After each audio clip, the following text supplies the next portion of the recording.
எங்களுக்கு எந்த ஆதரவும் இல்லாத நிலையில் நாங்கள் ஒரு கதையை நம்பி தான் இந்த படத்தை எடுத்திருக்கோம். ஒரு நேர்மையான ஒரு கதை, அது சொசைட்டிக்கு தேவையான்னு நாங்கள் நினச்சிட்டு இருக்கோம். நீங்கள் பாருங்கள், எங்களுக்கு வேற எந்த ஆதரவும் இல்லாத நிலையில் நீங்கள் எங்கள் படத்தை பற்றி ஒரு நல்ல விஷயமா எழுதி அந்த மக்களை பார்க்க வைக்கணும் அப்படிங்கிறத நான் உங்களை பணிவன்புடன் கேட்டுக்கிறேன். ரொம்ப நன்றி.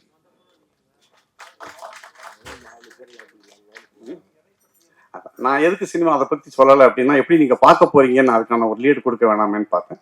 ஒரு பையன் ஒரு நல்ல குடும்பத்தில் இருக்கிற பையன் ஒரு போதை பழக்கத்தினால் எப்படி தன் வாழ்க்கையை இழக்கிறான் அப்படிங்கிறது, அதை அந்த லைனை சொன்ன அதுக்கு தான் இந்த கதையை எடுத்துக்கோம். என்னோட முதல் படம் ஒரு குடியினால் ஒரு குடும்பம், ஒரு நல்ல மனிதன் எப்படி வீணாக போகிறான், அவன் எப்படி திருந்தினான்ங்கிறத நான் எடுத்தேன். இப்போ இந்த படம் ஆக்சுவலி அதை போறப்பதான் நான் பார்த்தேன், ரீஹாப் சென்டர்ல 15 வயசு 16 வயசு பசங்க எவ்வளவு பேர் அப்படியே படுத்து கிடப்பாங்க. அப்பா அம்மா எல்லாம் விட்டுட்டு போயிடுவாங்க. எனக்கு தெரிஞ்ச ஒரு ப்ரொஃபஸர், அப்பா ப்ரொஃபஸர் அம்மா ப்ரொஃபஸர், அவங்க சொல்லுவாங்க, இந்த பையனை வேணவே வேணாம் சார், மாசம் 1 லட்சம் ரூபா கொடுக்குறோம், இவன் இங்கேயே இருந்து செத்து போகட்டுன்ற வார்த்தையை நான் காதலாக கேட்டிருக்கேன். அப்பதான் நினைச்சேன், சரி நம்ம இந்த ஒரு படத்தை பண்ணுவோமே அப்படின்னு. அப்ப தோணுன விதை தான் இந்த படத்தை பண்ணியிருக்கோம். நீங்க படத்தை பாருங்க. இந்த குறைந்தபட்சத்தில் எங்களால முடிஞ்ச வரையில, இந்த படத்துல 1000 குறைகள் இருக்கு எங்களுக்கு தெரியும், இதெல்லாம் பினான்சியனால வந்த குறை. ஆனா எங்களால முடிந்த வரைக்கும் அந்த படத்தை நல்லா பண்ணியிருக்கோம். அந்த குறைகளை விட்டு அது என்ன நல்ல விஷயம்ங்கிறத கொஞ்சம் எழுதுங்க. அதை மக்கள்கிட்ட கொண்டு போவாங்கிறது நான் பணிவுடன் கேட்டுக்கிறேன். தேங்க்யூ. ட்ரக் தான் நம்மளோட சொசைட்டியே ரொம்ப ஸ்பாயில் பண்ணிட்டு இருக்கு, பர்டிகுலராக ஸ்டூடெண்ட்ஸ். ஸோ அதை பேஸ் பண்ணி சார் சொன்னார்.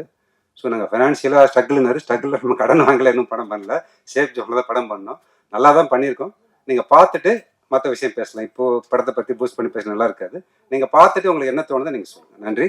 எங்கள் மனசுக்கு திருப்தியாக வந்திருக்கு படம். தேங்க்யூ. அனைவருக்கும் வணக்கம். அனைத்து ஊடக நண்பர்களுக்கும் எங்கள் அழைப்பை ஏற்று வந்ததற்கு மிக்க நன்றி. ஸோ நான் அஸ்வின், இந்த படத்தில் ஹீரோவாக பண்ணியிருக்கேன். டைரக்டர் சார் வெங்கட்ரமணன் சார், போத்தி சார், காலேஜ் ஸ்டூடெண்ட், காலேஜில் ஆடிஷன் எடுத்து எனக்கு ஃபஸ்ட்டு படத்துலேயே ஹீரோவாக கொடுத்ததுக்கு ரொம்ப நன்றி sir. Thank you so much. So இந்த சோஷியல் காஸ்க்காக இந்த டீனேஜர்ஸ் இந்த ஒரு ட்ரக்குனால எப்படி அவங்க நாசமாக போகிறாங்க, அவங்க வாழ்க்கையில இதுக்கப்புறம் மீள முடியுமா முடியாதா அப்படிங்கிறத ஒரு மெயின் பாயிண்டா வச்சு இந்த படத்தை எடுத்திருக்கோம். ஸோ கண்டிப்பா நீங்க எல்லாரும் பார்த்து சப்போர்ட் பண்ணுவீங்கன்னு நினைக்கிறேன். படத்தை பார்த்ததுக்கு அப்புறம் பேசலாம். நன்றி, வணக்கம். அனைவருக்கும் இனிய மாலை வணக்கம். என்னை பேச அழைத்ததற்கு முதல்ல ப்ரொடியூசர், அப்புறம் டைரக்டர் எல்லாருக்கும் ரொம்ப நன்றி. வந்திருக்கிற ஊடக நண்பர்கள் எல்லாருக்கும் மிகப்பெரிய நன்றி. ரொம்ப கஷ்டப்பட்டு அவங்க அந்த படத்தை எடுத்திருக்கிறாங்க. அதாவது வெங்கட்ராமன் சார் ரொம்ப டிட்டர்மினேஷனோட அவருக்கு இந்த கருத்து மக்களுக்கு போய் சேரணும், ஒரு நல்லது பண்ணணும் சொசைட்டிக்கு அப்படின்னு ஒரு கருத்தை எடுத்து இந்த படத்தை எடுத்திருக்காங்க. 2 லாங்குவேஜில் எடுத்திருக்காங்க, ஒன்று தமிழ் மற்றும் கன்னடத்தில் எடுத்திருக்காங்க. எனக்கு தெரியும் எவ்வளோ எஃபர்ட் போட்டிருக்காங்க, ஒவ்வொரு சிறிய விஷயத்துலையும் எவ்வளோ எஃபர்ட் போட்டிருக்காங்கன்னு. All the very best. அது கண்டிப்பாக மக்களுக்கு பிடிக்கும். சின்ன பட்ஜெட்டாக இருந்தாலும் ஒரு நல்ல கதை, நல்ல மெசேஜ் இருந்ததுன்னா அது எல்லாருக்கும் பிடிக்கும். ஒன்று இப்போ இருக்கிற படங்கள், சிறை மாதிரி படங்கள் ப்ரூவ் பண்ணியிருக்கு. அந்த மாதிரி பெரிய வெற்றி அடைய இந்த படக்குழுவினரை வாழ்த்துக்கிறேன். கண்டிப்பாக பார்த்துட்டு உங்களுக்கு என்ன தோணுதோ கண்டிப்பாக நன்றாகத்தான் தோன்றும். நீங்கள் நல்லபடியாக எங்களுக்கு எழுதி எங்களுக்கு மக்களை தியேட்டருக்கு கூட்டிட்டு வர வேண்டியது உங்க கடமைன்னு உங்களை ரிக்வெஸ்ட் பண்ணிக்கிறேன். தேங்க்யூ. வணக்கம். போதை அழிவின் பாதை என்ற கருத்தை வலியுறுத்தி இந்த படத்தை நாங்கள் எடுத்திருக்கோம். பெரிய படங்கள் சொல்லாத கருத்தை எங்களுடைய சின்ன படம் சொல்றீங்கனால அது அந்த சின்ன படத்துல உங்க இந்த கருத்தை நாங்கள் நல்லா வலியுறுத்தி சொல்லியிருக்கோம். தைரியமா சொல்லிடுறோம், இந்த படம் நல்லா இருக்கும், உங்களுக்கு பிடிக்கும், இது மக்களுக்கு தேவைப்படுது. நீங்க படம் பாருங்க, பார்த்துட்டு எழுதுங்க, பேசுங்க. நன்றி. ஆக்சுவலாக இயக்குனரும் சரி, தயாரிப்பாளரும் சரி, இவங்க இந்த படத்துக்கான என்ன கருத்தை சொல்ல வருதோ அதை அழுத்தி சொல்லலை. 10 வருஷத்துக்கு முன்னாடி தமிழ்நாடு ஃபுல்லாக மது பழக்கத்தினால் அழிந்தவர்கள் அதிகம். அதுக்காக அவர் எடுத்த படம் தான் அப்பா வேணாம்ப்பா. இப்போ தமிழ்நாட்டில் அதிகமாக போய்கிட்டு இருக்கிற விஷயம் போதை பழக்கம், ஊசி, மாத்திரை, அதை பற்றின விஷயங்களை சொல்கிறது தான் இந்த படம் முதற்கடல். வந்திருக்க எல்லாருக்கும் வணக்கம். என் பேர் ராஜேஷ். இதுதான் என்னோட முதல் படம். இதில் நான் செகண்ட் லீடாக நடிச்சிருக்கேன். எனக்கு வாய்ப்பு கொடுத்த டைரக்டர் வெங்கட்ரமணன் சார், ப்ரொடியூசர் போதி சாருக்கு நன்றி. அண்ட் என் கூட நடித்த கோ ஆர்டிஸ்ட் அண்ட் க்ரூ மேட்ஸ்க்கு ரொம்ப நன்றி. அண்ட் அப்பா அம்மாவுக்கு நன்றி. இந்த படத்தில் டீனேஜர்ஸ் வந்து ட்ரக்னால அவங்களோட எதிர்கால வாழ்க்கையும் அதை தாண்டி சமுதாயம் எவ்வளோ அவங்களால எவ்வளோ பிரச்சனையை சந்திக்குது அப்படின்றத பேஸ் பண்ணி எடுத்திருக்கிற படம். எங்களோட எல்லா முயற்சி போட்டு பண்ணியிருக்கோம். உங்களுக்கு பிடிக்கும்னு நம்புகிறேன். பாருங்கள். நன்றி. ஹலோ எல்லாருக்கும் வணக்கம். என்னோட பேர் யோகேஷ். இங்கே வந்திருக்க எல்லாருக்கும் ரொம்ப நன்றி. ஃபர்ஸ்ட் நான் ப்ரொடியூசர் சாருக்கும் டைரக்டர் சாருக்கும் என்னோட நன்றியை தெரிவிச்சிருக்கேன். இந்த படம் வந்து பார்த்தீங்கன்னா ஒரு 2024 ஆரம்பிச்சது. ஃபர்ஸ்ட் ஒரு அண்ணன் வந்து இந்த மாதிரி எனக்கு தெரிஞ்ச ஒரு டைரக்டர் ஒருத்தர் படம் பண்ண பாரு, நீ போய் அவளை போய் பாரு அப்படின்னு சொல்லிட்டு சொன்னார். அப்போதான் ஃபர்ஸ்ட் நான் வந்து ஜனவரி மாதம் 2024 சாரை மீட் பண்ணேன்.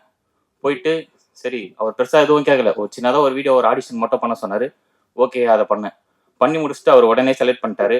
படம் வந்து 2024 ஜூலை மாதம் அப்போ கூப்பிட்டுட்டு திடீர்னு அவர் ஆஃபீஸுக்கு போகிறதுக்கு முன்னாடி, ஷூட்டுக்கு போகிறதுக்கு முன்னாடி 2 நாள் முன்னாடி ஃபுல்லாக அங்கேயே ரிஹர்சல் வச்சு தமிழ் கன்னடம் அவர் வீட்டிலே 2 நாள் தங்கி அவர் கூட சேர்ந்து சாப்பிட்டு எல்லாருமே நல்லா ரொம்ப ஜாலியாக போச்சு. ப்ரொடியூசர்ஸ் யாரும் ரொம்ப ரொம்ப நன்றி. ஏன்னா ஃபுல்லாக இதில் நடித்தவங்க எல்லாருமே பார்த்தோன்னா புதுமுகம், 5 பேருமே புதுமுகம். இப்போ வந்து பெரிய படம் பார்த்தீங்கன்னா எந்த ஒரு ப்ரொமோஷனும் தேவையில்ல. சின்ன படத்துக்கு நீங்கள் தான் சப்போர்ட் பண்ணோம். உங்களை நம்பி தான் நாங்கள் வந்து இதை பார்க்க வைக்கிறோம். எல்லாரும் ரொம்ப பார்த்துட்டு நல்ல இதுவாக எழுதுங்க கருத்துக்களை. ரொம்ப நன்றி. நான் அப்போ வந்து இந்த படத்தை பற்றி நான் ஒன்றும் சொல்லலை, ஒரு அவுட்லைன் கூட சொல்லலை. இது வந்து இந்த கதை எதுவுமே என்னுடைய கற்பனை கிடையாது. நான் பார்த்த ஒரு 25-30 பசங்களோட வாழ்க்கையில் நடந்த கதை தான். இன்னும் அது எல்லாமே மோசமாக இருக்குது. நான் வந்து 1% தான் காமிச்சிருக்கேன். இன்னும் 99% காமிக்க முடியாது. ஏன்னா அதெல்லாம் ரொம்பவும் கஷ்டமாக்கும். அதை நம்ம காமிக்கவே முடியாது. அவ்வளோ மோசமாக அந்த பசங்க 15-16 வயசு பசங்களை நான் பார்க்குறப்ப இன்னும் அதாவது இது ரொம்ப லைட் இருக்குது. அதை தான் நாங்கள் கொஞ்சம் அதே கஷ்டப்பட்டு பண்ணியிருக்கோம். ஏன்னா நமக்கு இதுக்கே சென்சார் வந்து கொடுக்குறேன் அப்படின்னாங்க. ஏன்னா அவ்வளோ அப்போ நம்ம இன்னும் கொஞ்சம் பண்ணியிருந்தோம்னா கட்டாயம் அதை வந்து பசங்களே பார்க்க முடியாதபடி ஆயிருக்கும். அதனால் நாங்கள் வந்து அதை கொஞ்சம் கண்டென்ட்டே கொஞ்சம் சுருக்கி அதை பார்க்குற மாதிரியே தான் நாங்கள் பண்ணியிருக்கோம். ஏதாவது கேள்வி கொடுத்துருக்காங்க, கடைசி அவங்க யூஏ கொடுத்துருக்காங்க.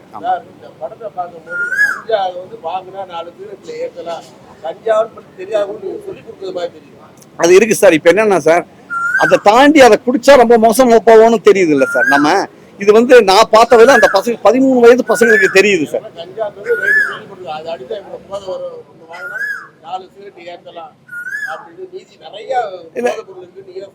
இல்லை அது ஒன்று அது இயல்பாக நடக்கும். ஏன்னா நம்ம ஒரு கஷ்டம், அதாவது இது தப்பு இதெல்லாம் இல்லை இது ஆமாம். அதாவது இது எல்லாருக்கும் ஓரளவு தெரியும் சார். நீங்கள் சொல்கிற மாதிரி இதை சொன்னாதான் இதை இப்படி காமிக்கிறோம். அதுக்கப்புறம் இது கடைசியில் நீ ஜெயிலுக்கு போவடா, நீ 4 சிகரெட்டோ 5 சிகரெட்டோ நீ ஜெயிலுக்கு போயிட கட்டாயம் நடக்கும், உங்க குடும்பம் அழியுங்கிறத காமிச்சிடுறோம்ல. அப்ப அது அதோடைய நடக்காதவங்க காமிக்கலையே. இப்ப டெய்லி நியூஸ் நீங்க பாக்குறீங்க இல்லையா? இல்ல சார்,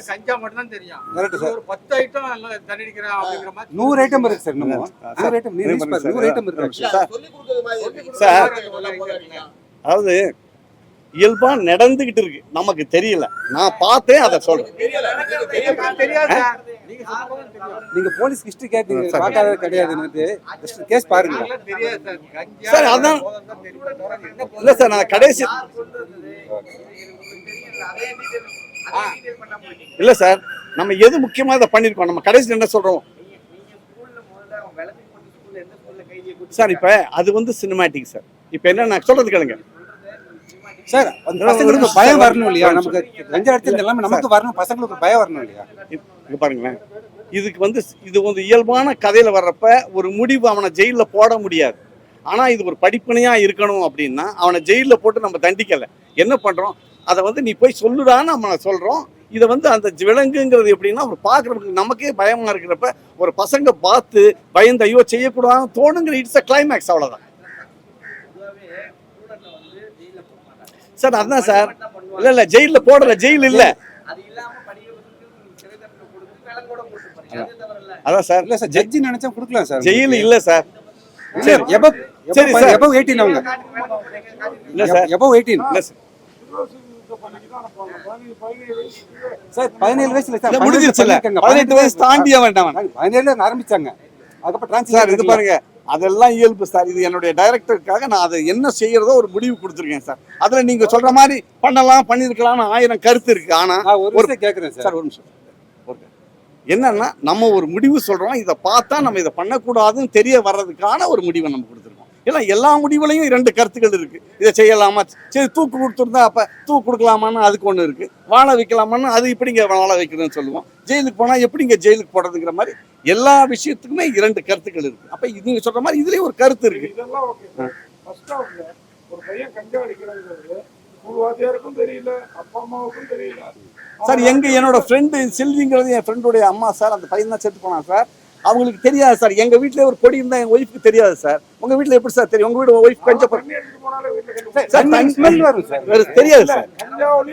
கஞ்சா அடிக்கிறப்ப ஸ்மெல் வரும், அடிச்சா உங்களுக்கு ஸ்மெல் வராது. இங்க பாருங்க சார், அதாவது கேள்வி கேட்காதீங்க. போதையோட தான் ஸ்கூல் போறான். அப்ப கூட தெரியலையா என்ன போதையோட உதவின்னு தெரியலையா? இல்ல அப்ப நீங்க பாத்தீங்கன்னா கரெக்ட் அடிச்சா ஸ்மெல் வரும், கஞ்சா அடிச்சா ஸ்மெல் வராது. இது இதெல்லாம் இருக்கு, பரவாயில்ல, இது நல்லா கத்துக்கலாம். ஏங்க எனக்கு எத்தனை கூலி போட்டு பசங்க ஸ்கூலுக்கு போறாங்க கண்டுபிடிச்சிருக்காங்களா? சார் எங்ககிட்ட கேமரா ஆதாரம் இருக்கு. எங்க ஸ்கூல் ஷூட் பண்ணோம். அவங்க விட்டு ஒரு பையன் ஒரு பொண்ணுக்கு கூலி கொடுத்துருக்கான். 2 நாள் ஃபாலோ பண்ணிருக்காங்க அந்த பிரின்சிபல் வந்துட்டு கேமரா சிசிடிவில. அதுக்கப்புறம் என்னடா கொடுக்குறாங்க ஃபாலோ பண்ணா கூலி ஒண்ணுமே தெரியல சார். போட்டுட்டு கிளாஸ் இப்ப இந்த பசங்களோட இது இந்த கிளாஸ்ல இருக்கிற நீங்க எல்லாம் கொஞ்சம் ஓல்டு ஸ்கூலா இருக்கீங்க. இப்ப ஜென்சில போய் பாருங்க சார். அது ஒரு சில கருத்து இது இந்த ஐட்டம் இந்த டாக்குமெண்ட் இல்ல. நான் கேப் பண்ணிட்டு இந்த ஐட்டம் நான் சாப்பிடலையடா, இது என்ன கிடைக்குன்னு நான் கேப்பல்ல. சரி நீங்க கேப்பீங்க. அதை கேட்டு வாங்குறப்ப டேய் அது கடைசியில நம்ம ஜெயிலுக்கு சொல்லி கொடுத்த யாரு? நீங்க தான. சரி அதை நான் சொல்லி கொடுத்தேன்னு வச்சுக்கோங்க. ஜெயிலுக்கு போறத சொல்றேன், அதை பார்க்க மாட்டீங்க. நீங்க பெரிய பெரிய ஹீரோல கஞ்சா அடிச்சு கொலை பண்றாங்களே சார். தெரியும் நீங்க கைகால எத்தனை வெரைட்டி சொல்லி பேர சொல்றீங்க சார். அது புரிய மாட்டேங்குது. இல்ல பசங்களுக்கு இதெல்லாம் இருக்கு சார். பயப்படணும். சரி சார். சரி இது படம் வேணாம் எடுக்கலாமா வேணாமா நீங்க சொல்லுங்க. அந்த கட்டிங் அத எடுத்து சரி எதை எடுத்துருக்கா, எதை மட்டும் எடுத்தா நல்லா இருக்கும் சொல்றீங்களே, ஒரு 10 பேர் சொல்றீங்க சார். பசங்களை பசங்களுக்கு தெரியுது சார். ஏன் சார் பப்ளிக் கொண்டாறீங்க? சரி நீங்க ஒண்ணுமே தெரியாம வீட்டுல இருப்பீங்க, எல்லா குடும்பத்திலும் 10 பேர் யாரா இருக்காங்களா? யார் இல்லன்னு சொல்ல முடியாது. சரி நீங்க கொலை பண்றவங்க நமக்கு யாருமே இல்லாதனால கொலை நடக்காம இருக்கா? ஒண்ணு தான் நடக்கும். சரி ஒரு கொலை நடந்தா பரவாயில்லையா சார்? சார் உங்க வீட்டுல ஒரு 16 வயசுல உங்க பையனோ பேரனோ இப்படி பண்ணா நீங்க இப்படி வந்து பேசுவீங்களா? அவனா வந்து நம்ம சேஃப்டி தான் பண்ணுவோமே தவிர. சரி சார், அதுல சில தவறு சேஃப்டி பண்ணுவோம். பட் என் பையனுக்கு இதெல்லாம் தெரியும்னு சொல்லிட்டு பக்கத்து வீட்டுல பையன் இந்த 10 லிஸ்ட் இதெல்லாம் அடிக்காண்டா. பப்ளிக் ஏன் கூட யார் டவுட் பண்ணா கூட ரீஹாப் சென்டர் கூட்டிட்டு போறேன். நீங்க கேள்வி எல்லாம் கேளுங்க. நாங்க ஏன் சார் போகணும்? இப்ப என்கிட்ட கேக்குறீங்கல்ல. வந்து யூஏ கொடுத்துருக்கோங்களே சார். ஒரு படத்தை காமிக்கிற யூஏ தான் கம்பேர் பண்ணி யூ கொடுக்கல நமக்கு வந்துட்டு வித் அட்ரஸ் தான் பாக்குறாங்க படத்தை வந்து. நல்ல படம் போய் காமிங்க, அழகான படம் கொடுத்தீங்க. சரி சார், ஒரு நல்ல விஷயத்தையும் காமிக்கிறோம் ஓகே ஓகே நீங்க சொல்றீங்க. இப்ப தாவே காட்டுங்க அந்த எதே போதை பக்கலாச்சம் நடந்துட்டு இருக்குங்களா சார்? நான் சார் எங்கயாவது சார் உலகம் ஃபுல்லா நடக்குது சார்.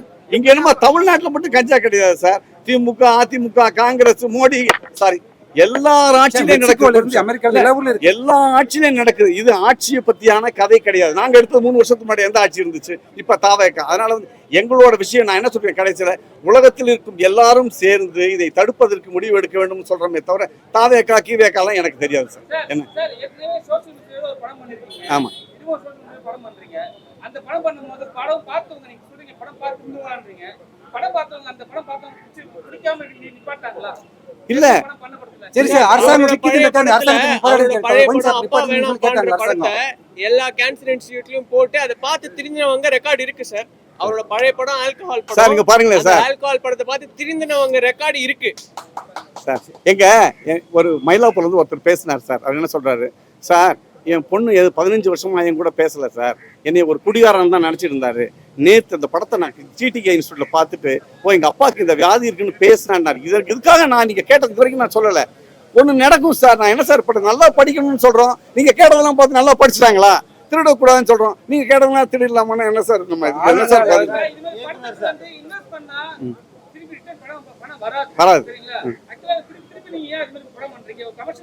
அந்த படம் அவர் இன்வெஸ்ட் பண்ண, அந்த படம் நான் தான் இன்வெஸ்ட் பண்ணேன். என்னோட சோசியல் சார். இல்ல அவர் கேட்கிற கேள்வி கரெக்ட். ஒருவேளை என்ன சார் இப்போ இது சில பேர் சொல்லியிருக்காங்க ஒரு காசு வரும் போல இருக்கு. எனக்கு ஒரு எல்லாமே என்டர்டெயின்மெண்ட் கிடையாது சார். இன்னைக்கு நைட் நான் இருப்பேன், உயிரோட இருப்பேன்னு சொல்ல முடியாது சார். அதனால பணம் வருதோ வரலையோ நான் என்னுடைய டியூட்டியை ஒரு சினிமாக்காரனா நான் பண்ணி தான் சார் ஆகணும். அதில் நான் போனாலும் போயிட்டு போக வேண்டியதுதானே சார். என்ன சார் நான் பண்ண முடியும்? தமிழ்நாட்டுல வந்து கஞ்சாவால இன்னைக்கு பல கோடி ரூபாய் வந்து இன்னைக்கு வந்து தமிழ்நாட்டுல புழங்கிக்கிட்டு இருக்கு. கஞ்சாவை பத்தி பேசினாவே கொலை பண்றாங்க, ஆளே அட்ரஸ் இல்லாத அடிச்சிடுறாங்க. இந்த படத்தை நீங்க துணிச்சலா கஞ்சாவுக்கு எதிராக எடுத்திருக்கீங்க. இதனால உங்களுக்கு ஏதாவது மிரட்டல்கள் வந்தா அப்படி சமாளிப்பீங்களா? வந்தா நிக்க வேண்டியதா, வாங்கடா குத்துங்களா வேண்டியதா, என்ன பண்ண முடியும்? ஏன்னா சார் ஒரு ஒரு இது நீங்க சொல்றது எல்லாமே நடக்கலாம் சார். அதனால இது வந்து நம்ம யாரையும் சொல்லலை, இது உலகத்துடைய பிரச்சனை. கஞ்சா விற்கிறவருடைய பையனுக்கும் இந்த பிரச்சனை நடக்கும் இல்லைங்களா? அதனால நம்ம சொல்லுவோம். அதனால நல்லதோ கெட்டதோ எது வந்தாலும் தாங்கிக்க வேண்டியது.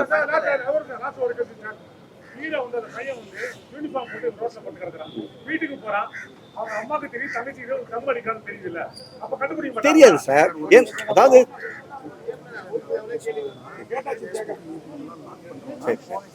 சரி, அதாவது சார் இந்த போதை எல்லாருக்கும் டவுட் இருக்கு சார். நான் வந்து சினிமா தான் சார் எடுக்கிறேன். ஆக்சுவலாக எவ்வளோ நாள் எடுக்கிறோம், அவங்க அம்மாவுக்கு சந்தேகம் வருதான்ற உங்க கேள்வி எல்லாம் சரிதான் சார். அப்போ வந்து நம்ம அதுக்குள்ள போகிறேன். அதாவது டாக்குமெண்ட்ரிக்கு அது என்னன்னா நீங்க சொல்றது கரெக்ட். அதுக்காக தான் நான் ஒன்று பண்ணேன். என்னன்னா பாருங்க, அந்த அவங்க அம்மா கேட்குறாங்க, பையன் ஏன்டா இப்படி இருக்கானு உங்க அப்பா சொல்றாரு. அவன் என்னம்மா இப்போ போய் நான் அவனை கேட்டுக்கிட்டு இருக்கேன், அவன் இப்போ அப்படின்றப்ப குடும்பத்துல நமக்கும் ஒரு அவேர்னஸ். அந்த பொண்ணு சொல்றா, எப்போ பார்த்தாலும் தனியாக ரூமில் இவங்க ஃபர்ஸ்ட் ட்ரக் ஆரம்பிச்சப்பயே அவங்க ஐசோலேட் பண்ணிக்குவாங்க சார். என்ன தனியாக இப்போ நம்ம என்ன பண்ணுறோம் சார், ஒவ்வொரு குழந்தைங்க எல்லார் வீட்லையும் ஒரு பையன் இருக்கான், கதவை சாத்திட்டு தான் சார் எங்கள் வீட்டில் கூட உள்ளே இருக்கான். இப்போ நமக்கு என்ன ஆகுதுன்னு தெரியாது சார். அப்போ இதெல்லாம் நம்ம சொல்கிறோம் சார். எல்லாத்தையும் நான் பெர்ஃபெக்டாக சொல்லிட்டேன்னு சொல்ல முடியாது சார். என்னுடைய கருத்து இப்படி இருக்கும்னு சொல்கிறேன். அதில் 1-2 வந்து சினிமாக்காக பண்ணுறமே ஒழிய இது ஒரு டீட்டெயிலாக 5 மணி நேரம் பண்ணுற கதை சார். சினிமாக்காக இல்லை, இயல்பா உண்மையான நடந்த கதையை சினிமாக்காக சொல்றப்ப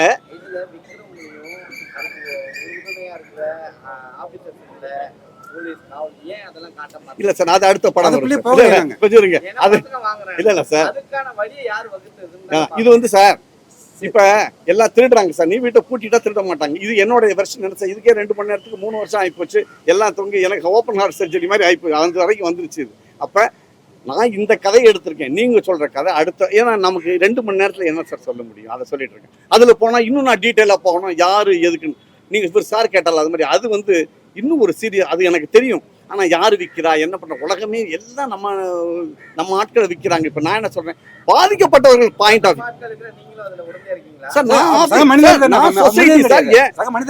இப்போ ஒருத்தர் சார் எனக்கு தெரியும் விற்கிறாருல சார். நான் ஒன்றும் செய்யலையே, நான் போய் அவர் ஒன்றும் சண்டை போடலையே. நாங்க விற்கிறாங்க, நீங்க கேட்கப்பட போலீஸ் இல்ல சார். சார் சார் சக மனிதர்கள் சார், அதாவது என்னை சார்ந்த இல்ல அப்படிலாம் கிடையாது. எல்லாம் என்னை சார்ந்த மனிதர்கள். அதுக்கு எனக்கு பொறுப்பு இருக்கு. எப்படி செத்தவனால எனக்கு பொறுப்பு இருக்கு, வித்தவனுக்கும் நான் தான் பொறுப்பு. வித்தவனுடைய அப்பா நம்மள மாதிரி தான். அதனால வந்து இது எல்லாத்தையும் நம்ம இது இல்லைன்னா விற்க போறது இல்லை. அதனால வந்து இதுல நேர்மையும் ஒழுக்கத்தையும் பாராட்டணும். கஞ்சா அடிக்கிற ஒரு படத்தை எடுத்து அதில் வைக்கணும்னா நிறைய சீன் வைக்கலாம் சினிமாவுக்காக. மெயினா கஞ்சா அடிக்கிறவங்களுக்கு பெண்களை பத்தி ஒரு மோகம் இருக்கும். அதெல்லாம் வைக்கல. நேர்மையையும் அந்த ஒழுக்கத்தையும் வந்து நான் பாராட்டுறேன். உண்மையா ஒரு நல்ல படம் எடுத்திருக்கீங்க. அதுல சில குறைகளை கட்டாயம் நீங்க சொல்லலாம் சார். ஏன்னா நான் வந்து வேற எந்த காரணத்துக்காகவும் நான் எடுக்கல. என்னோட 26 வருஷம் ஆச்சு. 26 வருஷத்துக்கு வரைக்கும் ஒரு பைசா கூட நான் சினிமாவில் சம்பாதிக்க கிடையாது. நான் வந்து சினிமாவுக்காக ஏதோ நம்ம தெரிஞ்ச விஷயங்கள் நான் பண்ணிக்கிட்டு இருக்கோம். அதுல பல குறைகள் இருக்கலாம், பல நிறைகள் இருக்கலாம். நிறைகள் இருந்தா பாராட்டுங்க, குறைகள் இருந்தா சொல்லுங்க சார். அதுதான் முதல்ல வைப்பாங்க. அதான் எங்க டீம் டிஸ்கஷன் சொன்னாங்க. இந்த படம் வெற்றி பெறும். முதல் கனல்னா முதல் ஃபயர் சார்.